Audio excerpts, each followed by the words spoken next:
What's going on, everybody? Little switch up today. Decided to stand up instead of sit down. I think it'll be pretty fun just to walk around, be more free, and talk to you guys. So that is the plan.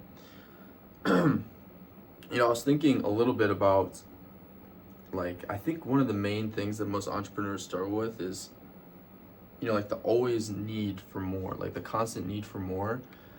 And it's like, because if you guys aren't, if you're watching this and you haven't made money yet, you might not be able to, completely understand where I'm coming from. But once you reach a certain level of success, you know, as an entrepreneur, you're always striving for more. And it gets to a point where it's super unhealthy because you reach one goal and, you even see it nowadays. People will reach a goal that they have always strived to reach, and then they reach the goal and they're like, oh yeah, it's cool, but I should be hitting even more.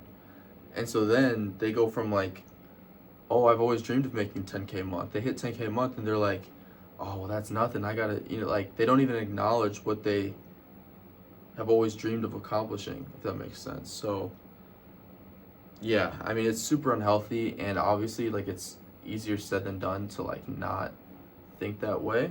But yeah, you really just have to detach from the money. And yeah I would say what's helped me is really focusing on the goal. What is the goal, right? For me, it's building the biggest brand in my niche, and that is what I care about. I don't care about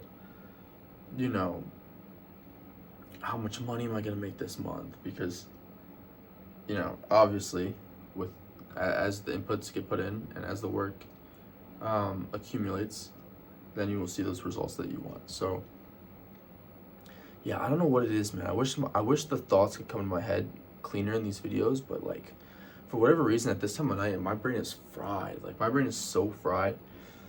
So ignore if I'm not articulating my words the way I should be. But yeah, I think that's a big thing a lot of people struggle with, and it's because their main purpose and their main, what they're striving for at the end of every night is money. And that's not what I'm chasing. I'm chasing the Lord and Jesus Christ. And I think that, yeah, you can go one or two ways about it, but that's how I see it. So yeah. And today was crazy. I'm sure a lot of you East Coast people had a crazy storm today. We didn't get as much as I thought, honestly, but it was still a good amount. It was almost a foot, I think. Can't lie. But yeah, I gotta record that video for you guys tomorrow. Super informational. I gotta do that. But I've been cooking up on my ads for the brand. The ads today are looking pretty good. It's day 2 test. ROAS is was around a 4. So we're looking decent. Time to just make more ads. That is always the answer, is to run more high intent ads, create more high intent ads. So yeah. And it was actually crazy today. If you guys saw, TikTok Shop was down for a while. If you guys didn't see, TikTok, they it got bought out, and so they're changing ownership right now, and so there's there was an interesting little I guess bug you could say today, where TikTok Shop videos were getting 0 views. You couldn't really see your commission stuff from affiliates, so everything was down, even the seller center, the seller side. My ads weren't spending, so that was interesting. I'm curious to see how the algorithm will change with TikTok's new ownership, but I don't think it will change too much. But I'm really curious to see, to be honest, because starting a new brand on TikTok Shop is pretty hard right now. It's pretty tricky.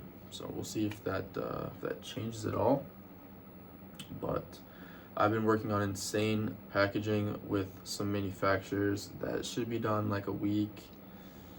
And yeah, I'm trying to think what else I got. I got playing hockey tomorrow. Maybe I could do another. If you guys didn't see last week, I did a montage of like the goals from that night's game of my hockey game, and I threw them in the video. So we'll see. I might do that again, but I'm not even too sure honestly if the game will still happen tomorrow because of how much snow there is. So not sure about that. But yeah, man, I'm just blessed, honestly. Like I've been hitting some good workflow this past couple days, and I'm just blessed, man. I'm just blessed to be where I am, and I see this brand going insane this year, like unfathomably insane this year. So yeah, I'm working out some terms with my supplier. I'm hoping I can get like net 60, but ideally net 45. So if you guys are unfamiliar, basically what that means is that I don't have to pay for inventory up front, and I only have to pay for the inventory 45 days or 60 days after it lands in the US. So obviously, and that's one thing, guys, like nobody really talks about that in e-com, like to an extent, yeah, but like people really, like it's so overlooked, and I don't understand why people don't talk about it more.